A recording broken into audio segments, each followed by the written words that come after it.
Hey guys, Ken with Nighthawk Custom here.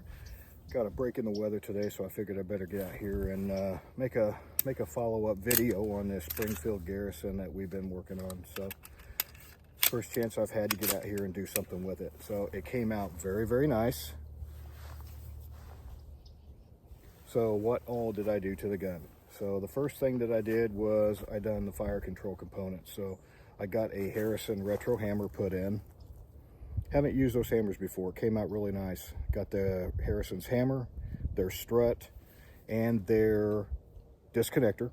I got a Nighthawk Custom Sear, a Nighthawk Custom short trigger, which I'm a fan of, and then I done a precision trigger job on it. Got it down to about a 4-pound trigger pull. Very crisp, very clean, no creep. Everything's adjusted really well.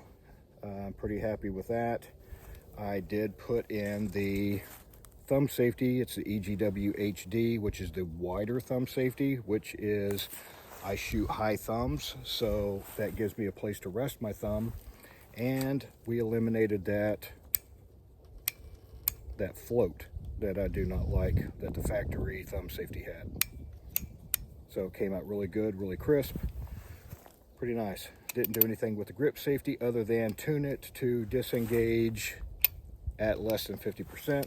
That way you don't have to worry about trying to fire the pistol and it not going off because you don't have the thumb safety or the grip safety engaged all the way. Didn't do anything with the sights yet.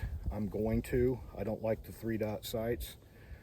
I like an all blacked out rear sight, so I'll probably go, since I kind of like the retro look with the hammer, I'll probably go with a true Novak wide notch blacked out. And then I'm a traditionalist, so I'm not a big fan of fiber optic front sights on a 1911, so I'll probably go with tritium or maybe even a gold bead. I don't know what yet I'm going to do with that. So I did not replace the extractor. This extractor tuned pretty good.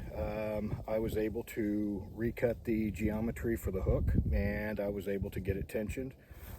It's probably ejecting cases 3:30, 4 o'clock position at about 6 to 8 feet. So that's pretty good. I'll end up replacing it later, probably with a Wilson Combat Bulletproof, but not at the moment.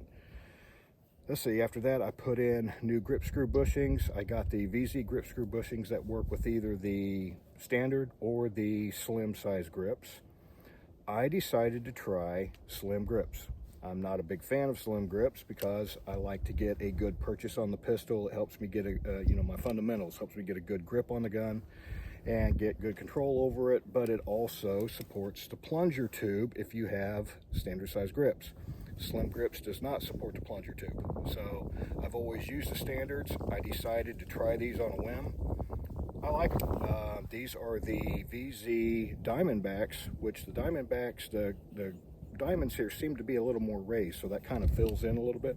They don't feel as thin as some slim grips that I've tried. I also put in the EGW extended magazine release. Got that put in, and that works very nice. Got it fit good, got it relieved so it doesn't trap the magazines. And I put in a Wolff #2 spring in there. So I gave this a nice bead blast finish.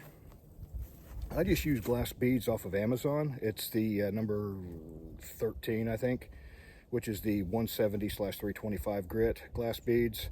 I could have went a little heavier on that. I got probably 75 PSI that I done this on. I probably could have bumped it up to 90. I'm still seeing some evidence of the brush finish, but overall it gave it a really nice satin finish on this thing. Pretty happy with how this thing came out, guys. This project is basically complete other than the sights, and that's about it. Oh, and I gave it a light dehorning job, just to make it a little more comfortable in the hand and not as snaggy. Pretty happy with how this one turned out. So figured I'd bring it out, run a couple hundred rounds through it, and give you guys a follow-up video. Oh, I also, if I can get that to focus, I put in the EGW barrel bushing, got it fit, and their flat plug. Also put in the Nighthawk Everlast GI recoil guide and a flat wire recoil spring, 22-pound, also from Nighthawk, and it's the Everlast one When I was taking a class with Bob Marvel in Nebraska a couple years ago, he turned me on to the flat wire springs.